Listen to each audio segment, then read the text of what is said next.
in advance. I have no idea how this is going to go, but hopefully we will learn something, or at the very least, if you have no idea where to look at, please, this is very stressful. I have 3 cameras. Okay, so this is my first live video. I normally record this and then I spend hours and hours editing stuff out. So I'm not really sure how this is going to go, but hopefully you will learn something, or you will hear something interesting, or at the very least, I don't know, you will have a fun time watching me struggle trying to do a live video while you're in quarantine or isolating, or just, I don't know, chilling out Sunday at home. You know what? Just give me a second. I'm going to. Hi. Hello. Hi, Nev. How are you doing? Hi, David. Hi.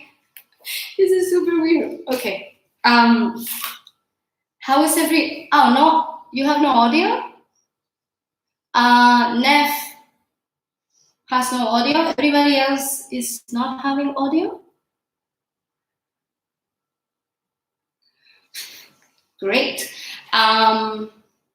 There is nobody, it seems, on Facebook. Okay, thank you. I'm going to stop and start. See how this was going to be a disaster. Give me 1 second.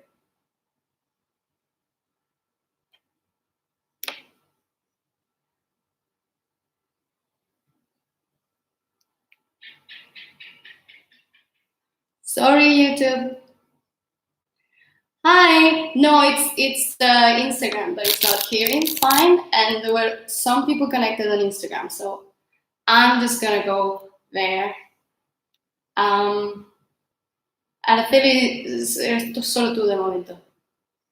Aquí en YouTube. Okay. Live. We're gonna start again. Hi. Hello, people of Instagram. Please tell me if you can hear me. I think it was my iPad. I'm gonna try to prepare further next time. Yeah. There's nobody. Hang on. Okay. Hola, Segun. ¿Me oyes? Que antes no funcionaba el audio. This is cool. Segun, can you hear me? Yes, no? Okay, I'm gonna go on. Yes, okay, good. So this is gonna be fun because I announced this on Facebook and I don't have a Facebook live feed. So that's there, but I'll publish the video afterwards.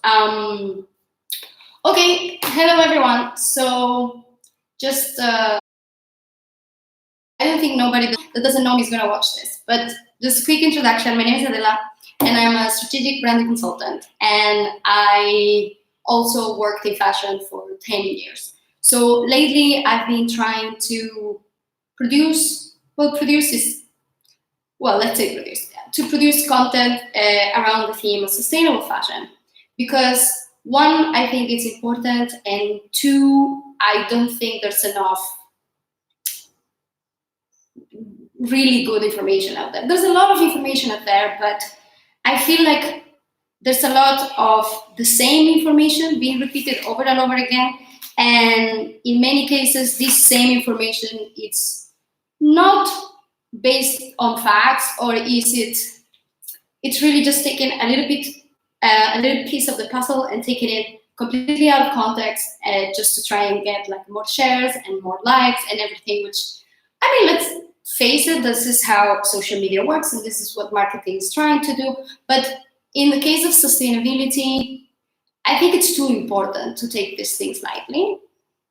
And I think there's a lot of people who care about these things, but maybe they do not have the knowledge of the industry, enough knowledge of the industry to be able to differentiate what is truthful and what is just greenwashing. So I thought, for those people who are really interested and they're really trying to apply these concepts to their life, it could be useful to have the point of view of someone who has worked in the industry you know, like someone who has been in factories, someone who has been making hundreds of thousands of of orders, like this kind of perspective.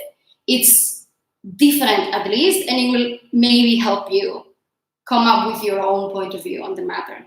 I think the board point of view is important because I also see a lot of fighting between different that have slightly different points of view, which like people who prioritize maybe vegan fashion, or people who prioritize maybe on only natural fibers, fighting against each other. And this, it should be like that. This is not a zero-sum game. You know what I mean? Every little step that we take towards sustainability is a step towards a, hey, hi Manshu, hi Sunil, I can see you.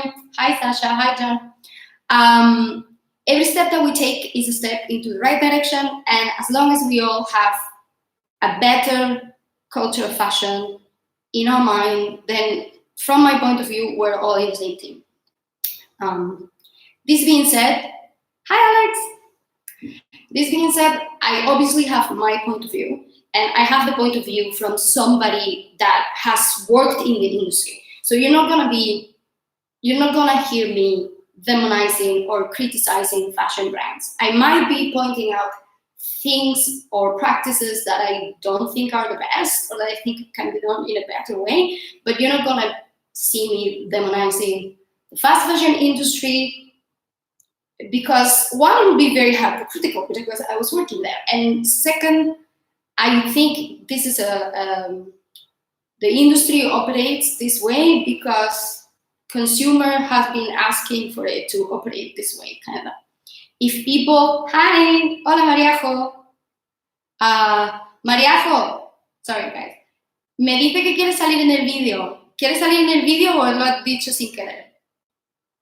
I'm going to be making comments in Spanish and maybe in Italian if people are asking questions in Spanish or in Italian, so this is going to be a fun little video. Anyway, going back to what I was saying, I think the way that the industry is operating is a response of the demand, of the demands of the consumer. If the consumer didn't want cheaper clothes, then the brands wouldn't have gone and find a way to make clothes cheaper, right? It's better for a company to be able to charge 100 euros for a pair of jeans than to have to make the pair of jeans for 20 euros and then 10 and then 8. So I think we all need to be aware of the part that we play in this whole phenomenon and in this whole culture, and then realize that the solution is going to come from collaboration and from thinking about good ideas and then taking an action to make this happen. And here's where I think maybe like this whole week I've been trying to look for silver linings of the whole situation that we're in, which is far from ideal. And I think maybe this is going to be a silver lining because we are going to be forced to be at home, many people by themselves, and we're going to be forced to think about our life and our choices and how do we want to do things going forward. And I think this situation is pushing us to understand the effect that our actions are having in the overall well-being of those around us and in the planet, etc., etc. So, yeah, see, this is why I edit my videos and I don't do lives. Anyway, so this is why I think it's a good idea to start a discussion of how can we do things better. And hence the topic of today, which is, I call it beginner's guide to responsible consumerism in fashion, so that it could be relevant not only for people who is working in fashion, but also for people who may are just consumers and they're wondering what can they do in a simple way to make things better. Responsible consumerism would be the consumer part of sustainability in fashion. Maybe the first question would be to define what is sustainability. So when we talk about sustainability, we know cultural sustainability as well as environmental.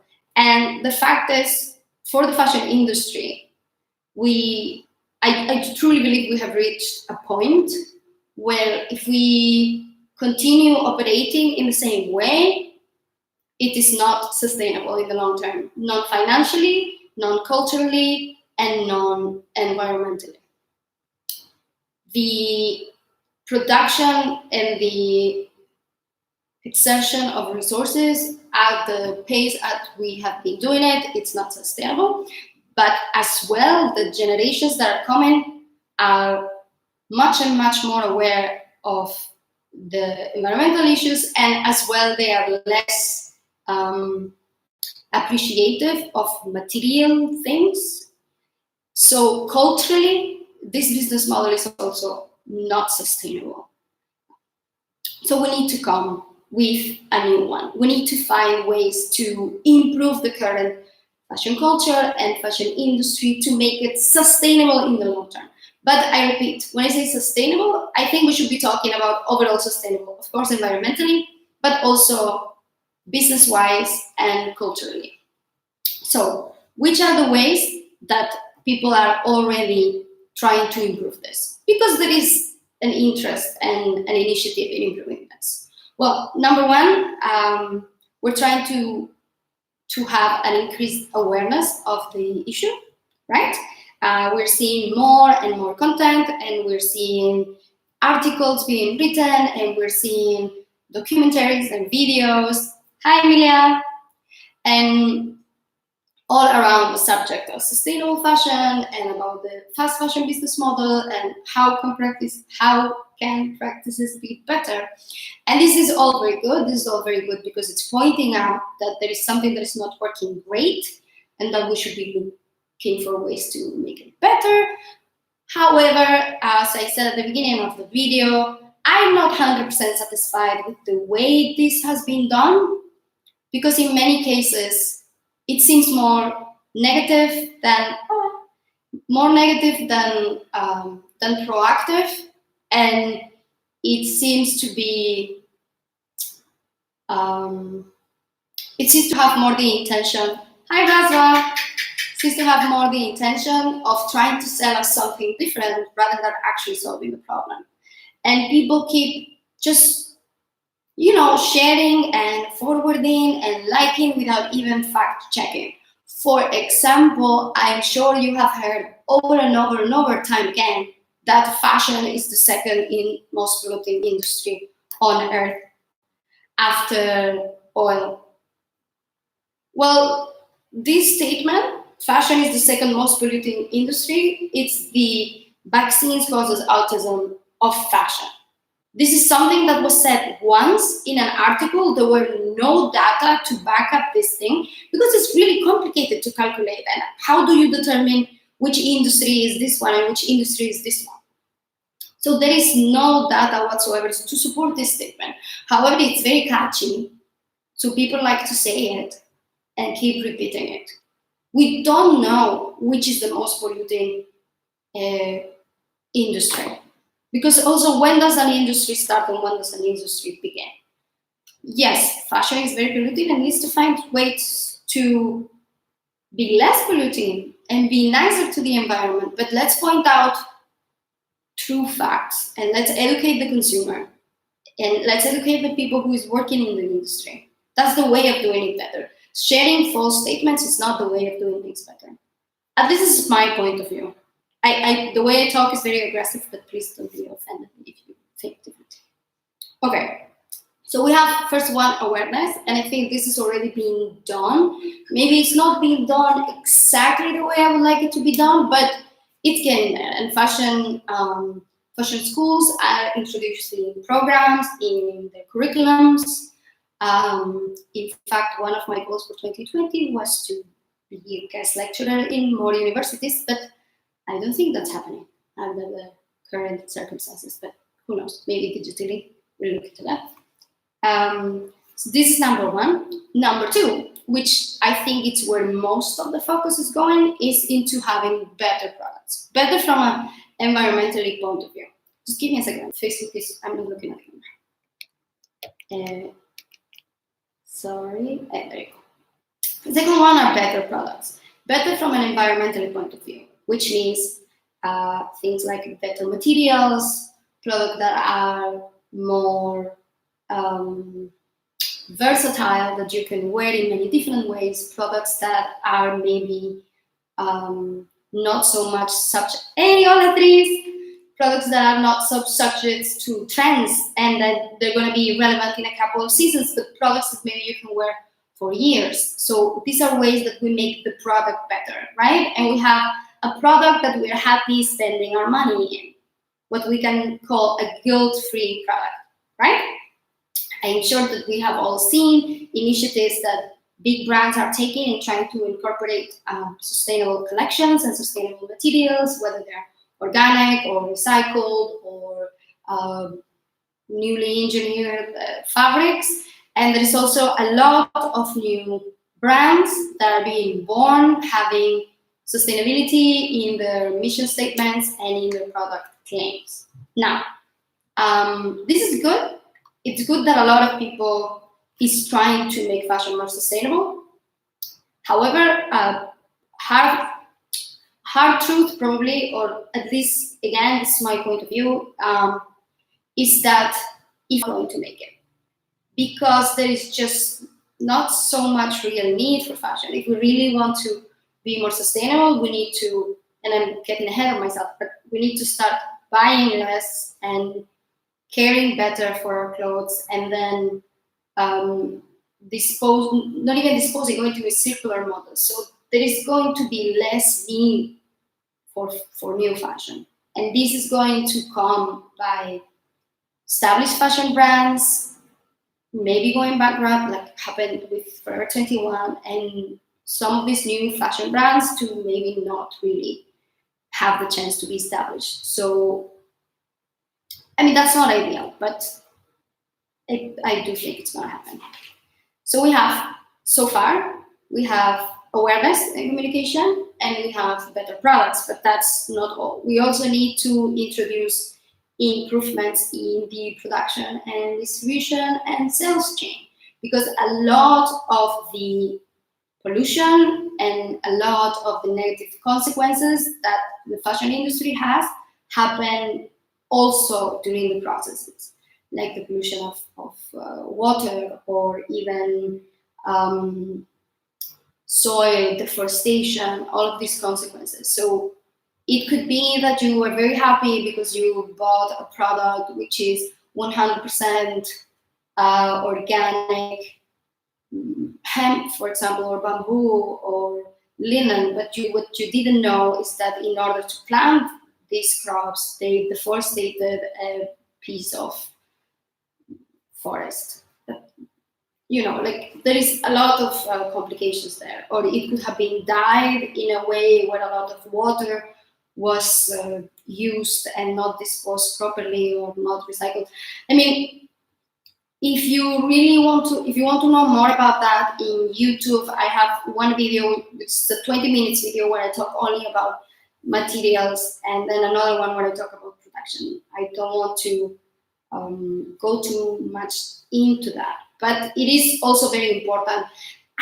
Even more than having brands that do this fabric or this other fabric, having better production methods. If companies invest in machinery which uses less water, or it can recycle water, or it can even, there is a Dutch company which is doing dye dyeing, it doesn't need any sort of water. These kind of things, it can have a much bigger impact than the fact of choosing cotton or linen for one specific collection.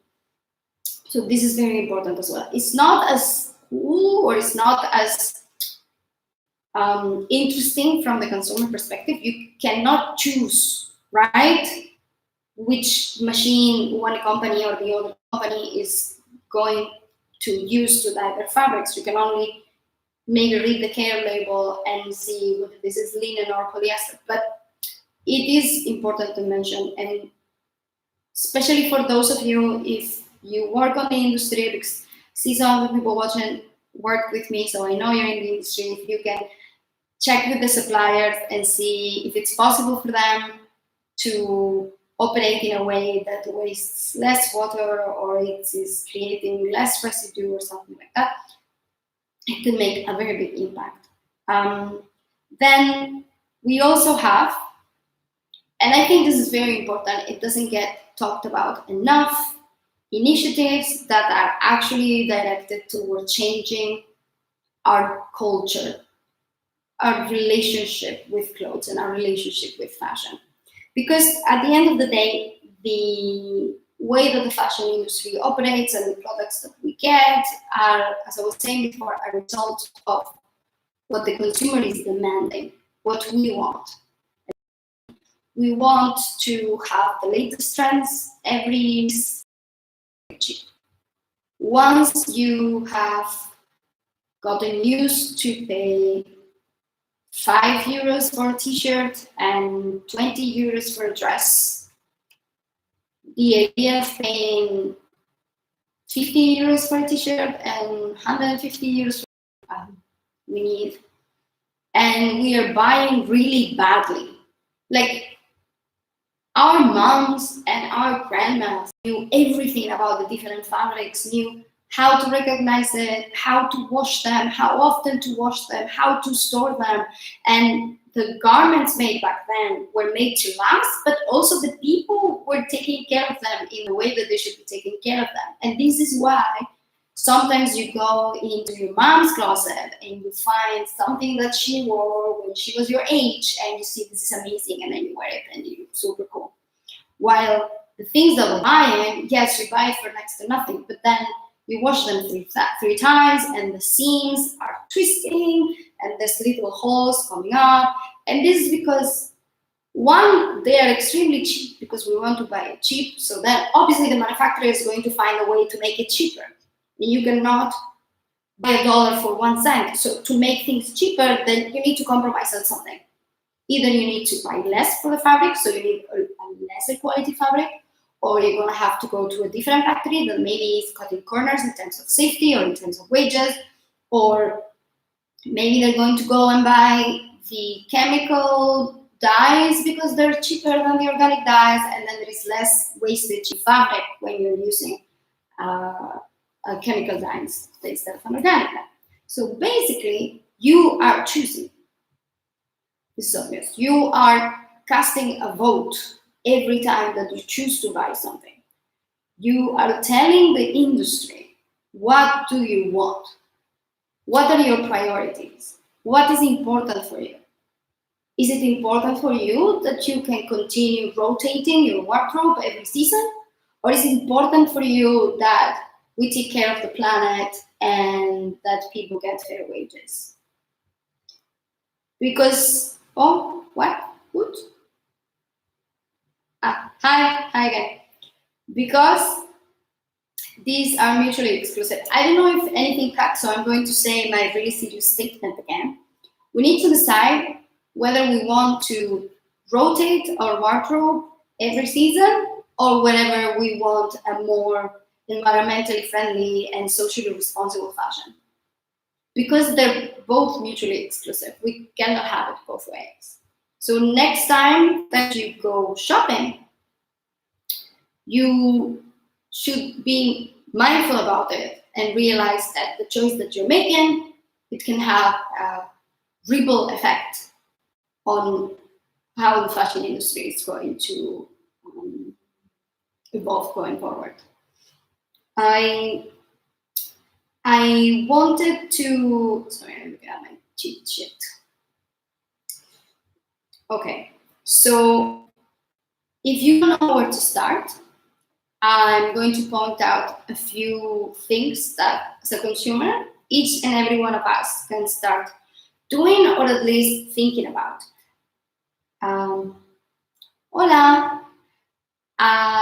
Things that we can start thinking about, things that we can start working on. We need to understand that this is a process, right? We cannot expect to be 100% perfect from day one. But we can also not be discouraged because we cannot be 100% perfect from day one. So these are some points that you can start introducing. or you can start at least thinking about. The first one, and maybe the most important one, it's mindful shopping. What this means is whenever you're about to buy something, I want you to try and visualize all of the resources, all of the material, all of the energetic, and all of the human efforts that have been gone into this garment, this shoe, this makeup, into this thing to have been manufactured. And I want you to look at the price point, and I also want you to think, to visualize how much are you going to use it? Which use are you going to give it? Are you going to still remember about this 3 months from now? Or are you just going to forget about it because this is something that you never needed, but you had a very stressful week and you deserve it? I'm not saying that you shouldn't treat yourself if you had a very stressful week. I'm just saying that it's an exercise that it's worth doing when we are about to shop something, because I don't like to focus on these shopping statistics because I don't really know how they come up with this, but there was a study that said that an average American has like 10 to 15 unworn items, I believe they wear in their closet.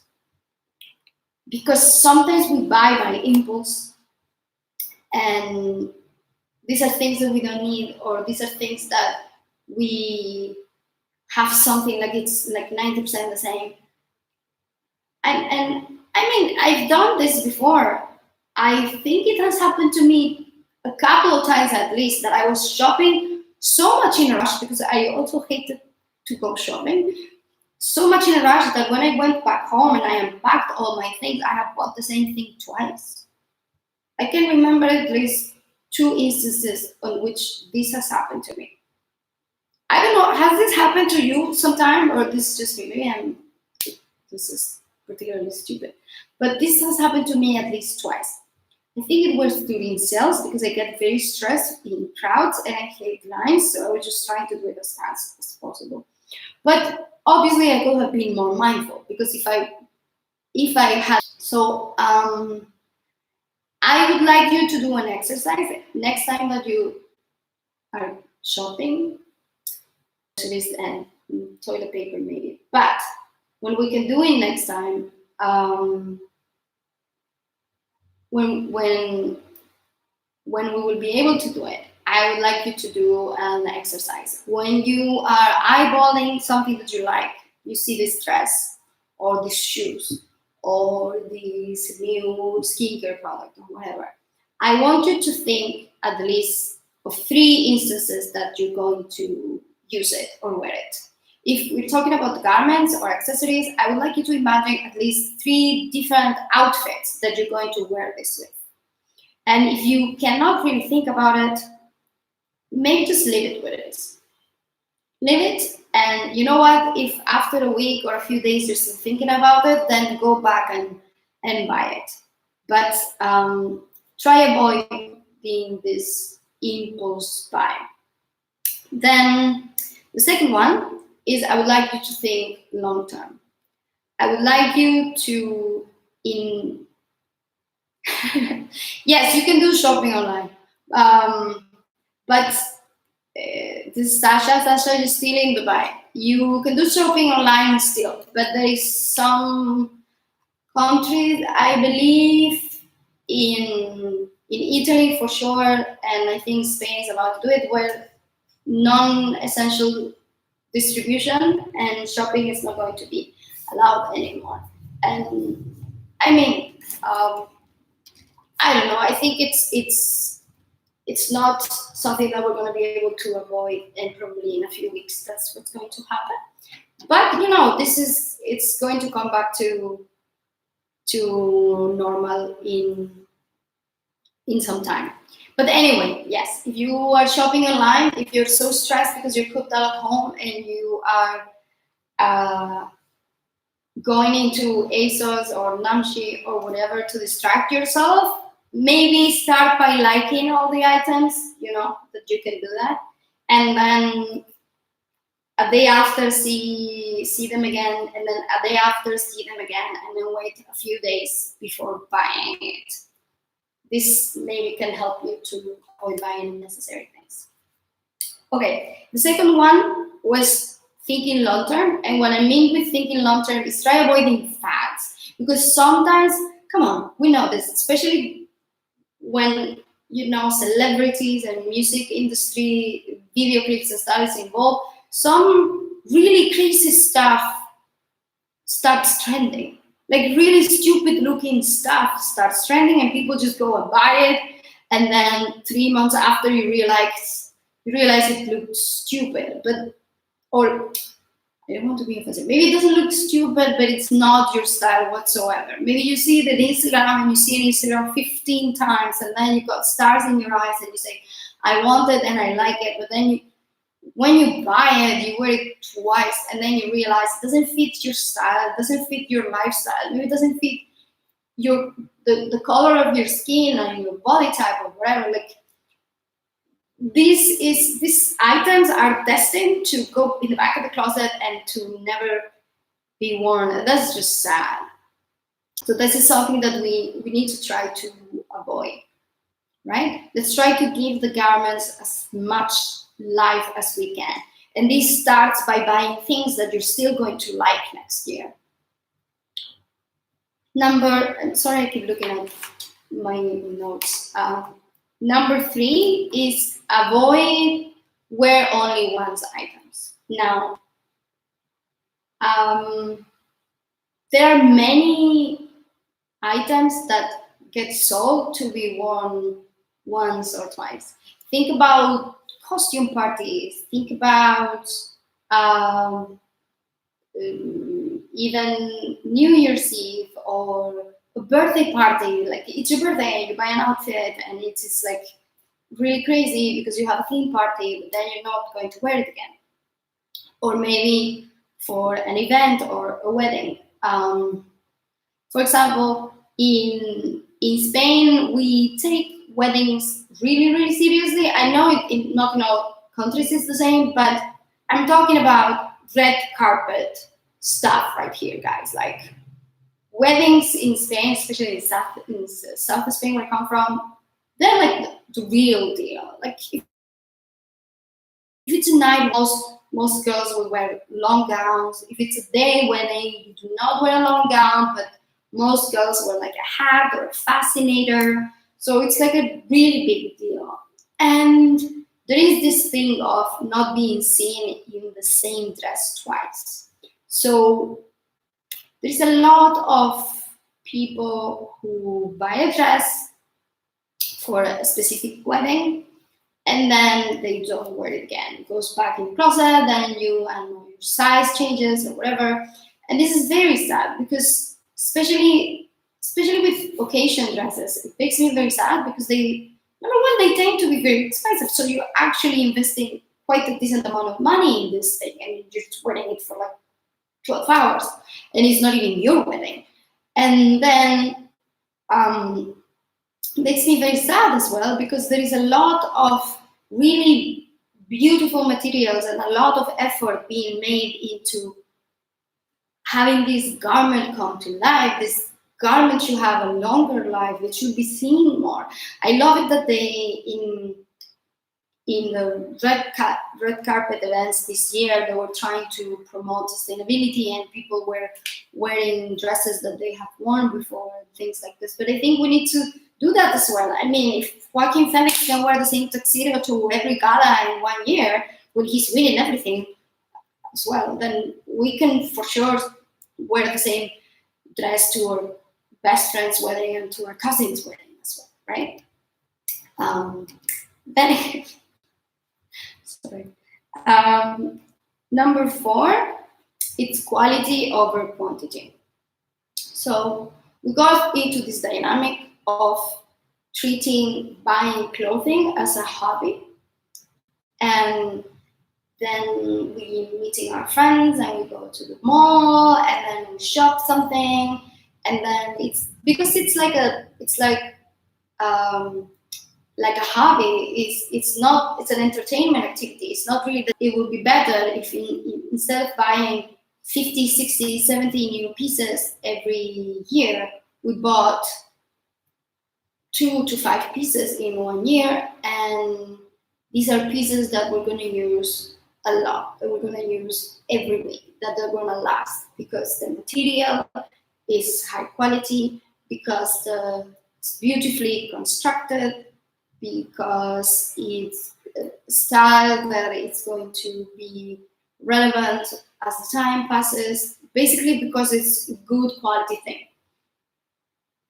We need to understand that this is going to mean that it's going to be more expensive. We need to start looking at this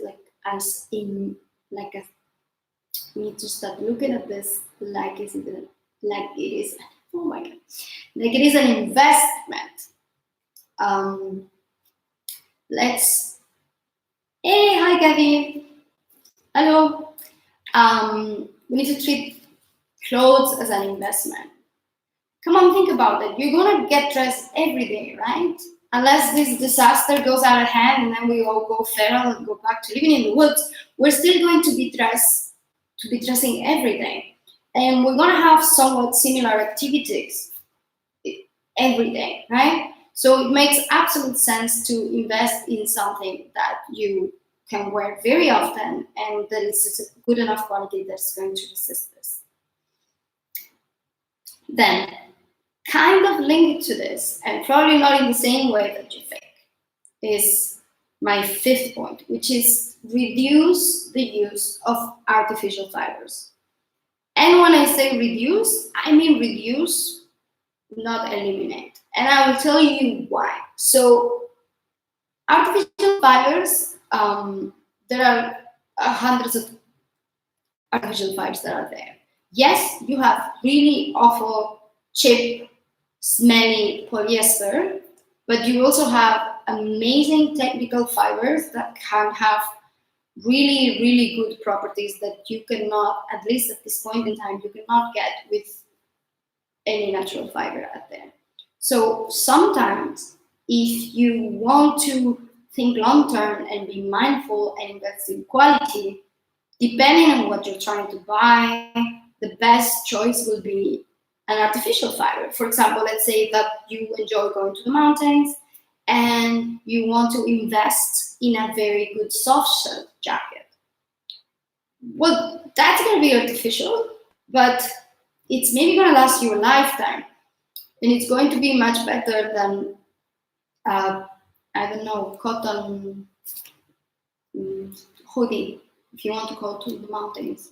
It is about how you use it and why you're using it. If you're choosing the artificial fiber only because it's cheaper, probably it's not the best choice. But if you're using the artificial fiber because the properties that it has are going to make your product more durable and more useful, then I think it's reasonable. Then, number 6, it would be to go local. And this is going to be particularly important once we get out of this midst of this disaster. This is going to be particularly important because everyone's going to be suffering, and we're going to have to do our best to rebuild the economy as much as we can and as fast as we can. And the best way is to start by investing in our communities. So whenever you can, whether you are a fashion brand and we're talking about sourcing materials or employing your factories or things like this, or you're a consumer and we're talking about which brands to buy from, if it's possible, try going local, try supporting your community. Then number 7, and this is very important, and here you need to do as I say and not as I do because I'm very bad at this. We should be taking better care of our clothes. We need to really learn how to take care of our clothes. Number 1, learn how to wash them and how often to wash them. In general, we overwash stuff a lot. You don't need to wash all your clothes after one wear. I mean, underwear, yes, please wash it after one wear. But things like second layers and pants and skirts, they don't need to be washed after one or two wears, especially in winter. And things like outerwear or jeans, you should really wash them only when they're dirty. The former CEO of Levi's, I think, fact check me on this. Not great with this, but I think it was the former CEO or the founder of Levi's who said that he had never washed his favorite jeans. The connoisseurs of raw denim, they say you should never wash your jeans. That if they smell, you should put them on the freezer overnight, and then the coat is supposed to kill the bacteria, and then they don't smell anymore. I'm not saying you need to go that radical, but I'm definitely not recommending that you wash your jeans every week. I think unless they smell very bad or there's a visible stain, you don't have to wash them. And then there is how to wash your clothes. If you are a nest like me, or you're traveling all the time, maybe it's a good rule to buy things that don't require special care. And I'm saying this because I don't think you can see it in the video, but I got this beautiful blouse. It's 100% silk. I got it custom made in Vietnam last year, and I completely destroyed it because I washed it in the washing machine. So now it's all full, just really intense feeling. You shouldn't wash silk in the washing machine, and I know that, but I just was lazy. So yeah, do as I say and not as I do. If you don't have the patience of taking care of your clothes, or if the lifestyle that you're living, like mine, it makes it very difficult to take very good care of your clothes, then it's better to, I go back to the same point, to the thinking long term and the artificial fibers. Artificial fibers are really easy to wash and to take care of. So if you're not great with taking care of your clothes, or if it's going to be difficult for you for your lifestyle, I actually think a blend with some viscose or even some nylon or polyester, it might be better for you, because this might mean that you're not going to ruin the garment and you're going to use it more, and then it's going to have a longer lifespan, which for me, it should be the number one priority. But yes, if you, I don't want to get into this a lot, but maybe I can do a video about how to take care of different fibers and how to take care of different garments. But this is very important. It's very key, and it's something that is completely up to you, not ruining what you already have, right? And then the last one, it would be to try giving things a second chance. This means, and I don't mean things that are broken or things that are, things that are broken or things that you stain beyond repair.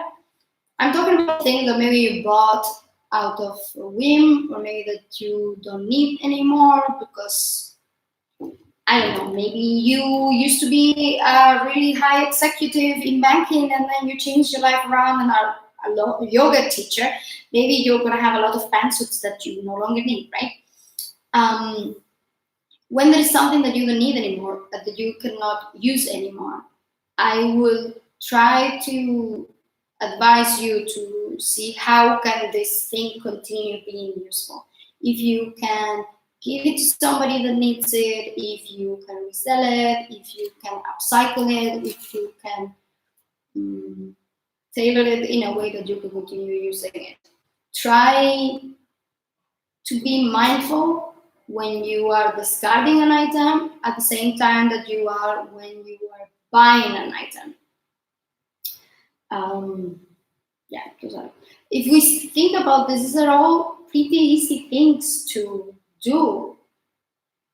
Thinking about whether or not you really want what you're about to buy, or if you should keep those 10 euros or dollars and buy a nice beer or dinner, depends on where you live, instead. Or thinking when you're about to do your laundry, which one of these things do I really need to wash now, and which ones can I wear again? These are really easy things to do. We can all do it. It's just about changing the mindset. And from my point of view, this is what's going to ultimately lead to a better and more sustainable fashion culture. Yes, we do need to keep pushing brands to pay fair wages and to invest in sustainable materials and to improve the production methods. We do need to keep doing this. But I think it's very easy to put the blame on somebody else, and it's not going to help solve the problem unless we all realize that we're all in this together, and if we screw up Earth, then we all need to live here. Things are not really going to change. I think we are seeing right now a lot of awareness. We're seeing sustainable fashion everywhere, but whether or not this is an actual change of paradigm or whether this is just a trend, it's going to depend on each and every one of us and how much do we care ultimately. Do we care enough to make changes in our life or not? So yeah, that's it. I don't know. I think there's only one person watching at the moment. And as I said, this is my first live video, so I'm not sure how it works. But if you have any questions, let me know. I don't know who's watching now. Who's watching? Sasha. Hi. If anyone has any questions, I'm going to keep talking to myself for about a couple of minutes, and otherwise I'm going to stop. But if I think this is going to stay in my stories, and I think this is going to stay in YouTube as well, I'll share it now on Facebook. If you think this is interesting, we can start having a weekly live video about this or any other subjects, really. I know a lot of you are confined at home.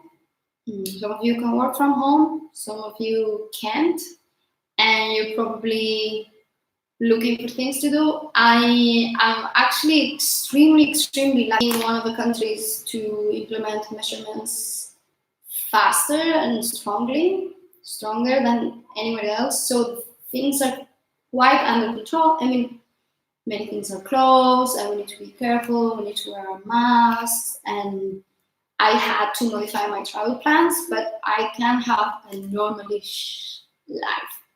I'm choosing to stay at home as much as I can, but I don't have to. I have not been officially asked to do so. I'm choosing so. First, because I think it's smart. The number of cases are increasing in Vietnam as well. And second, because it's sort of like a solidarity. I feel a bit bad that I'm so far from my friends and family, and maybe just staying home and sharing the misery. No, misery loves company. It's the least I can do. But yeah, I'm happy to.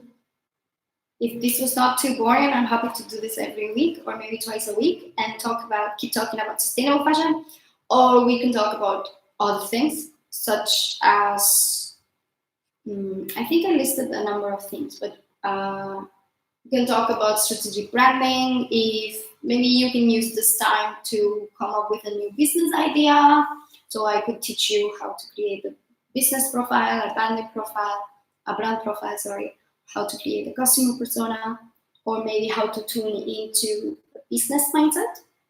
If you'd like to hear any of these things, please do let me know. And beyond that, I am very late with releasing videos. I have 2 videos that I already recorded and I still need to edit. I took a break because of this whole circumstances, like a lot of things were happening. I did have to change my plans. I was supposed to go to Dubai at the end of the month and then Spain. But that increasingly started looking not like a great idea. So I canceled my plan and I'm staying here. I will try to release the videos by next week. One video is, if I'm not mistaken, about marketing. Is about that starts a business because they are very passionate about something or they want to use their passions and their talents to start a business. So if this is something that you're looking forward to, I will be publishing it on YouTube probably by next week, but I don't want to promise anything because we need to live day by day now. And I don't know what's going to happen next week. But I will do my best to release one of the videos. And if you want another live, please let me know. Okay, wait, is there questions? I really don't know how to use this, guys. So, okay, there is no questions. Okay, Sasha, I think you're the only one listening now. Thanks for listening till the end. Now I have to go because I have a 5 ways guide scheduled with my best friends back in Spain and in the Netherlands, and I'm really looking forward for that.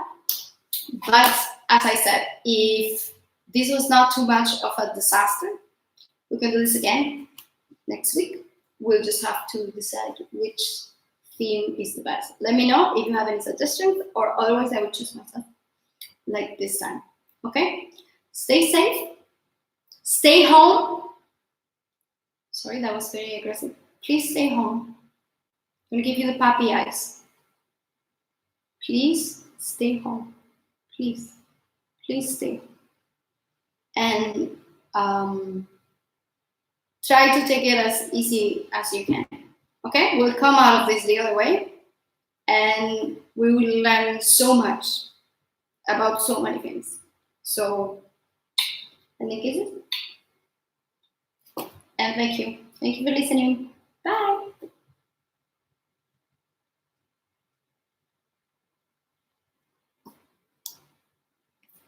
Bye. Araceli, ¿sigues ahí? Bueno, chao.